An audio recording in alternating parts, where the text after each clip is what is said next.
Why did she go into service, if she had no need of money? Harry shrugged. She wanted to experience what a family was like, if only as an outsider. Kat believes she'll never have a family of her own. Leo's brows drew together as he tried to make sense of that. Nothing is stopping her, he pointed out. You think not? A hint of mockery varnished Harry's hard green eyes. You Hathaways would find it impossible to understand what it's like to be brought up in isolation, by people who don't give a damn about you. You have no choice but to assume it's your fault, that you're unlovable. And that feeling wraps around you until it becomes a prison, and you find yourself barricading the doors against anyone who wants to come in. Leo listened intently, perceiving that Harry was talking about himself as well as Catherine. Silently he acknowledged that Harry was right. Even in the worst despair of Leo's life, he had always known that his family loved him. For the first time he understood fully what Poppy had done for Harry, how she had broken through the invisible prison he had described. Thank you, Leo said quietly. I know it wasn't easy for you to talk about this. Certainly. And in absolute seriousness, Harry murmured, one thing I should make clear. Ramsay, if you hurt Kat in any way, I will have to kill you. Dressed in her nightgown, Poppy sat in bed with a novel. She heard someone enter the elegantly appointed private apartments, and she looked up with a smile as her husband came into the room. Her pulse quickened pleasurably at the sight of him, so dark and graceful. Harry was an enigmatic man, dangerous even in the view of those who professed to know him well. But with Poppy, he relaxed and showed his gentle side. Did you talk with Leo? She asked. Yes, love. Harry shrugged out of his coat, draped it over the back of a chair, and approached the bedside. He wanted to discuss Kat, as I expected. I told him as much about her past, and mine, as I could. Advertisement dash. What do you make of the situation? Poppy knew that Harry was brilliant at discerning other people's thoughts and motives. Harry untied his cravat, letting it hang on either side of his neck. Ramsay is more concerned for Kat than he'd like to be, that's clear. And I don't like it. But I won't interfere unless Kat asks for help. He reached down to the exposed line of her throat, drawing the backs of his fingers over her skin with a sensitive lightness that caused her breath to quicken. His fingertips rested on the rapid tattoo of her pulse, and caressed softly. Watching a delicate tide of pink rise in her face, he said in a low voice, "Put the book aside." Poppy's toes curled beneath the bed linens. "But I've reached a very interesting part," she said demurely, teasing him. "Not half so interesting as what's about to happen to you." Drawing the covers back with a deliberate sweep that left her gasping, Harry lowered his body over hers, and the book dropped to the floor, forgotten. Catherine hoped that Leo, Lord Ramsay, would stay away from Hampshire for a good long while. Perhaps if enough time passed, they would be able to pretend the kiss in the garden had never happened. But in the meantime, she couldn't help but wonder, why had he done it? Most likely he had merely been amusing himself with her, finding a new way to set her off balance. If life were at all fair, she thought dully, Leo would have been pudgy, pockmarked, and bald. But he was a handsome man with a strapping 6-foot build. He had dark hair and light blue eyes and a dazzling smile. The worst part was that Leo didn't look at all like the rogue he was. He looked wholesome and clean and honorable, the nicest gentleman one could ever hope to meet. The illusion was dispelled as soon as he opened his mouth. Leo was a thoroughly wicked man, articulate in all circumstances. His irreverence spared no one, least of all himself. In the years since they had first met, he had exhibited nearly every objectionable quality a man could possess, and any attempt to correct him only made him worse. Especially if that attempt had been made by Catherine. Leo was a man with a past, and he didn't even have the decency to try and hide it. He was frank about his dissolute history, the drinking and skirt-chasing and brawling, the self-destructive behavior that had nearly brought catastrophe to the Hathaway family on more than one occasion. One could only conclude that he liked being a scoundrel, or at least being known as one. He played the part of jaded aristocrat to perfection, his eyes glinting with the cynicism of a man who, at the age of 30, had managed to outlive himself. Catherine wanted nothing to do with any man, least of all one who radiated such dangerous charm. One could never trust such a man. His darkest days might still be ahead of him. And if not, it was entirely possible that hers were. Approximately a week after Leo had left Hampshire, Catherine spent an afternoon outside with Beatrix. Unfortunately, these outings were never the kind of well-regulated walk that Catherine preferred. Beatrix didn't walk, she explored. She liked to go deep into the forest, investigating flora, fungi, nests, webs, and holes in the ground. Nothing delighted the youngest Hathaway so much as the discovery of a black newt, a lizard's nest, or a rabbit warren, or the tracking of badgers' marks. Injured creatures were caught, rehabilitated, and set free, or if they could not fend for themselves, they became part of the Hathaway household. And the family had become so accustomed to Beatrix's animals that no one so much as batted an eye when a hedgehog waddled through the parlor or a pair of rabbits hopped past the dinner table. Pleasantly tired after the long ramble with Beatrix, Catherine sat at her dressing table and took down her hair.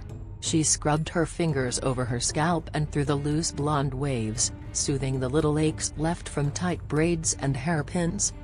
A happy chatter came from behind her, and she turned to see Beatrix's pet ferret, Dodger, emerging from beneath her dresser. His long, sinuous body arced gracefully as he loped toward her with a white glove in his teeth. The mischievous thief liked to filch things from drawers and boxes and closets, and hide them in secret piles. To Catherine's frustration, Dodger especially loved her possessions. It had become a ritual humiliation to go through Ramsay House in search of her own garters. "You overgrown rat," Catherine told him as he stood tall and braced his tiny paws on the edge of her chair. She reached out to pet his sleek fur, tickled the top of his head, and carefully pried the glove from his teeth. "Having stolen all my garters, you're moving on to gloves, are you?" He regarded her affectionately, his eyes bright in the dark stripe that formed a mask across his face. "Where have you hidden my things?" she asked, setting the glove on the dressing table. "If I don't find my garters soon, I'll have to keep my stockings up with pieces of old string." Dodger twitched his whiskers and appeared to grin at her, displaying tiny pointed teeth. He wriggled invitingly. Smiling reluctantly, Catherine picked up a hairbrush and drew it through the loose locks of her hair. "No, I don't have time to play with you. I'm getting ready for dinner." In a liquid and lightning-fast movement, the ferret leaped to her lap, snatched the glove from the table, and streaked from Dodger. Catherine exclaimed, dashing after him. "Bring that back." She went out into the hallway, where maids were rushing back and forth with unusual haste. Dodger disappeared around the corner. "Virgie," Catherine asked one of the maids, "what is happening?" The dark-haired girl was breathless and smiling. "Lord Leo has just come from London, miss, and the housekeeper told us to ready his room and set another place for dinner, and unpack the luggage when the footmen bring it up." "So soon?" Catherine asked, feeling the color drain from her face. "But he didn't send word. No one expected him." "I didn't expect him," was what she meant. Virgie shrugged and hurried away with an armload of folded linens. Catherine put a hand to her midriff, where nerves were leaping, and retreated into her room. She wasn't ready to face Leo. It wasn't fair that he had come back so soon. Of course, it was his estate. But still. She paced in a tight circle and tried to marshal the chaos of her thoughts. There was only one solution: she would avoid Leo. She would plead a headache and stay in her room. In the midst of her turmoil, there was a tap on the door. Someone entered without waiting for a response. Catherine nearly choked on her own heartbeat as she saw Leo's tall, familiar form. "How dare you come into my room without—" Her voice faded as he closed the door.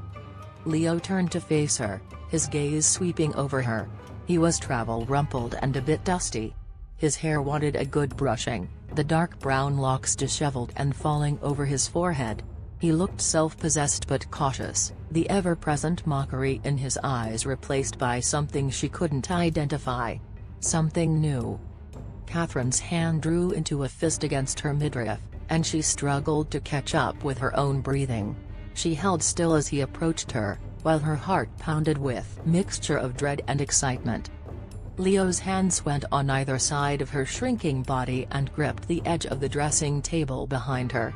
He was too close, his masculine vitality surrounding her. He smelled like outside air, like dust and horses, like a healthy young male. As he leaned over her, one of his knees pressed gently into the mass of her skirts. "Why did you come back?" she asked weakly. He stared directly into her eyes. "You know why?" Before Catherine could stop herself, her gaze dropped to the firm contours of his mouth. "Cat, we have to talk about what happened." "I don't know what you mean." He inclined his head slightly. "Would you like me to remind you?" "No, no." She shook her head for emphasis. "No." His lips twitched. "One no is enough, darling." "Darling?" Filled with anxiety, Catherine fought to keep her voice steady. "I thought I made it clear that I wanted to ignore what happened." "And you expect that will make it go awa?" "Yes, that's what one does with mistakes," she said with difficulty. "One sets them aside and moves on." "Really?" Leo asked innocently. "My mistakes are usually so enjoyable that I tend to repeat them." Catherine wondered what was wrong with her that she was tempted to smile. "This one will not be repeated." "Ah, there's the governor's voice. All stern and disapproving. It makes me feel like a naughty schoolboy."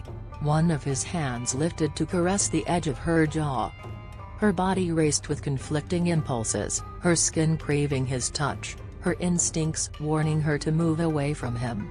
The result was a kind of stunned immobility, every muscle drawing up taut. "If you don't leave my room this instant," she heard herself say, "I'll make a scene." "Marks, there is nothing in the world I would enjoy more than watching you make a scene. In fact, I'll help you. How shall we start?" Leo seemed to enjoy her discomfiture, the wash of uncontrollable color over her face. The pad of his thumb stroked the thin, soft skin beneath her jaw, a coaxing motion that caused her head to tilt back before she quite knew what she was doing. "I've never seen such eyes," he said almost absently. "They remind me of the first time I saw the North Sea." His fingertips followed the edge of her jaw. "When the wind chases the waves before it, the water is the same green-gray your eyes are now, and then it turns to blue at the horizon." Catherine could only assume that he was mocking her again. She scowled at him. "What do you want from me?" Leo took a long time to answer, his fingers trailing to her earlobe, massaging lightly. "I want your secrets. And I'll get them out of you one way or another." That gave her the impetus to swat his hand away. "Stop this. You're amusing yourself at my expense, as usual. You are a dissipated scoundrel, an unprincipled cad, and—" "Don't forget lecherous libertine," he said. "That's one of my favorites. Get out." He pushed away lazily from the dressing table. "All right. I'll go. Obviously you fear that if I stay, you won't be able to control your desire for me." "The only desire I have for you," she said, "involves maiming and dismemberment." Leo grinned and went to the door. Pausing at the threshold, he glanced over his shoulder. "Your spectacles are fogging again," he said helpfully, and slipped through the door before she could find something to throw. "Leo," Amelia said as Leo entered the breakfast room the next morning, "you have to get married." Leo gave her a warning glance. His sister knew better than to start a conversation with him so early. He preferred to ease his way into the day, whereas Amelia liked to fling herself at it full tilt. Moreover, he'd slept badly the night before, plagued by erotic dreams involving Catherine Marks. "You know I'll never marry," he said. Marks's voice came from the corner. She was perched on a small chair, a sunbeam glancing off her fair hair and causing dust motes to glitter around her. "Just as well, since no rational woman would have you." Leo took up the challenge without hesitation. "A rational woman?" he mused aloud. "I don't believe I've ever met one of those." "How would you know if you did?" she asked. "You wouldn't be interested in her character. You would be far too busy examining her." Her what?" he prompted. "Her dress measurements," she finally said, and he laughed at her prudishness. "Is it really so impossible for you to name ordinary body parts, Marks? Breasts, hips, legs? Why is it indecent to talk about the human anatomy in a straightforward manner?" Her eyes narrowed. "Because it leads to improper thoughts." Leo smirked at her. "Mine already are." "Well, mine aren't," she said. "And I would prefer them to remain that way." His brows lifted. "You don't have improper thoughts?" "Hardly ever." "But when you do, what are they?" She gave him an indignant glance. "Have I ever been involved in your improper thoughts?" Leo persisted, causing her face to flame. "I told you I didn't have any," she protested. "No, you said hardly ever. Which means one or two are rattling around in there." Amelia broke in. "Leo, stop tormenting her." Leo barely heard her, his attention fixed on Catherine. "I wouldn't think badly of you at all if you did," he said.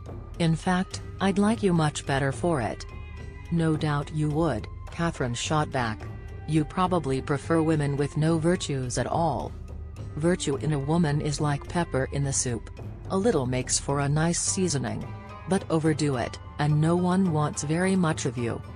Clamping her mouth shut, Catherine pointedly looked away from him, putting an end to the rapid-paced argument. In the silence, Leo became aware that the entire family was staring at him with collective bemusement. "Have I done something?" he demanded. "What's going on? And what the devil are you all reading?"